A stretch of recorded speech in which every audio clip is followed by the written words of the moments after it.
ফুলকপি, টমেটো, সিম দিয়ে রুই মাছের ঝোল। শীতের এই সবজি দিয়ে এই মাছের তরকারিটা রেসিপিটা এখন দেখাবো এবং বলবো। দেখুন এটা রান্নার শেষে এটা লুকটা কত সুন্দর হয়েছে। খুবই মজাদার এই শীতের তরকারিটা। রুই মাছ ভুনা খেতেও ভালো লাগে, বাট সবজি দিয়ে যদি আমরা রান্না করে খাই সেটা আরেক রকম টেস্ট হয়। আমি এখন একটু পরিবেশন করে দেখালাম যে এটা পরিবেশনের পর কেমন হয়েছে। প্রথমে আমি রুই মাছটা একটু ধুয়ে সুন্দর করে হলুদ লবণ মাখিয়ে মরিচ দিয়ে মাখিয়ে নিয়ে করে রেখেছিলাম। এরপর এই মাছটা আমি সয়াবিন তেলে কড়াইতে ভেজে নিলাম। মাছটা একটা ভাজা হয়ে গেলে এই দিয়ে দিয়েছি সয়াবিন দিয়ে দিয়েছি, আর রুই মাছটা কিছুটা তেল ছিল, সেই তেলটাও সাথে মাছটার সাথে দিয়ে দিয়েছি। তেলটাও ভাজা হচ্ছে। এখানে যে অনেকগুলো রুই মাছ আছে, রুই মাছ অনেক সবজি দিয়ে রান্না করবো এবং সবজি কড়াইটা ভরে যাবে। মাছের পরিমাণও বেশি। মাছটা আমার ভাজা শেষ, এখানে মাছটা কেটে তুলে নিচ্ছি। এখানে সব মাছ তুলে নিয়ে আমি যে মাছের তেলটা ছিল সেই তেলটা শুধু রেখে দিয়েছি। এখন আমি এই তেলটার ভিতরেই আমি পেঁয়াজ দিয়ে মাছটা ভোনা শুরু করব। পেঁয়াজ আমি প্রায় 1 কাপ পরিমাণ দিয়েছি। এখানে পেঁয়াজ দিয়ে আমি ভেজে বাদামি করে নিয়েছি, সাথে রসুন কুচি দিয়েছি। রসুন কুচি এবং পেঁয়াজ কুচি ভালো করে ভেজে এখানে কষানোর পানি দিয়ে দিয়েছি। কষানোর পানি দেওয়ার পর আমি এখানে লবণ দিয়ে দিলাম। লবণ দেওয়ার পর এরপর এখানে হলুদের গুঁড়া, জিরা বাটা দিয়েছি, জিরার পাউডার এবং সাথে দিয়েছি ধনিয়া গুঁড়া দিয়ে আমি মশলাটা সুন্দর মতো কষিয়ে নিচ্ছি।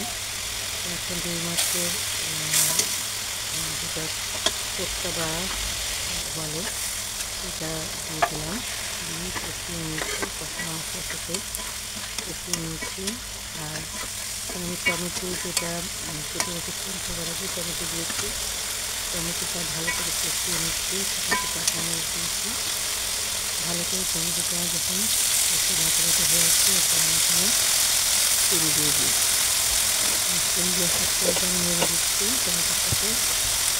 সিমটা ভালো করে নেড়ে সিমের যাতে ধনে পাতাগুলো সিম দিয়েছি। এরপর দিলাম ফুলকপি দিয়ে এরপর আমি এই ফুলকপি সিম এবং টমেটোর সাথে সুন্দর মতো কষিয়ে নিয়েছি।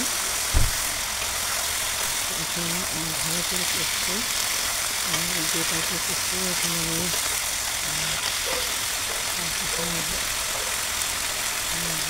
আমি জাল তৈরি করে দিয়েছি এবং জোরে জালে কষিয়ে নিচ্ছি। আর অনেক কিছু মাছটা বেশ কষ্ট হচ্ছে। তারপর এখানে একটু ঢাকনা দিয়ে ঢেকে দিব।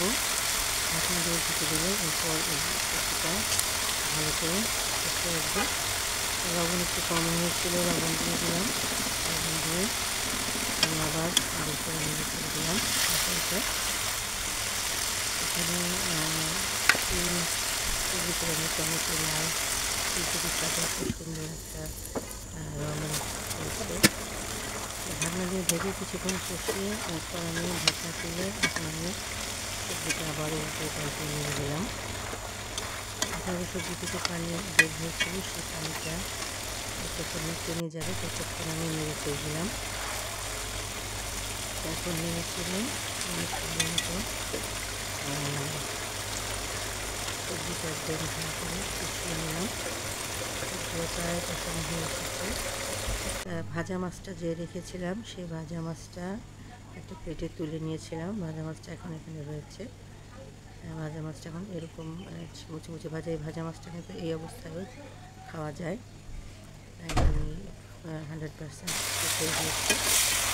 এখন আমি আবারও সবজিটাকে ভালো করে মিষ্টিতে দিতে রাখবেন। পানি টেনে গিয়েছে, যখন একদম তেলে ভাজা হয়েছে ঠিক সেই সময় আমি এখানে ঝোলের পানি দিয়ে দিয়েছি। ঝোলের পানি দিয়ে এখন সুন্দর করে সবজিটা ঝোলের ভিতরে নিয়ে দিচ্ছি। এখন একে একে মাছগুলো আমি দিয়ে দিলাম। মাছ দিয়ে দেওয়ার পর এখানে মাছটা একটা সাইড সুন্দর মতো সবজির সাথে সিদ্ধ হচ্ছে।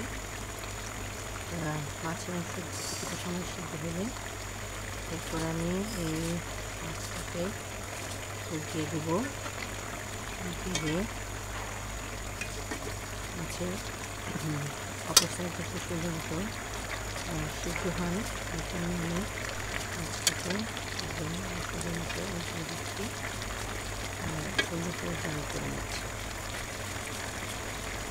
এখন সুন্দর মতো জাল হচ্ছে। এরপর আমি সবজিগুলোকে কিছু সময় মাছের সাথে ভালো করে জাল করব।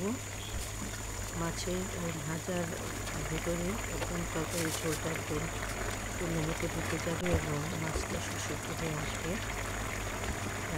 বারে বারে আমি হাতা দিয়ে কলাটা নিয়ে দিয়েছি। যখন তেলটা মাখা হয়ে গিয়েছে তখন আমি চুলাটা নিভিয়ে দিয়েছি। এখন আমি এখানে একটা প্লেটে পরিবেশন করে দেখাচ্ছি।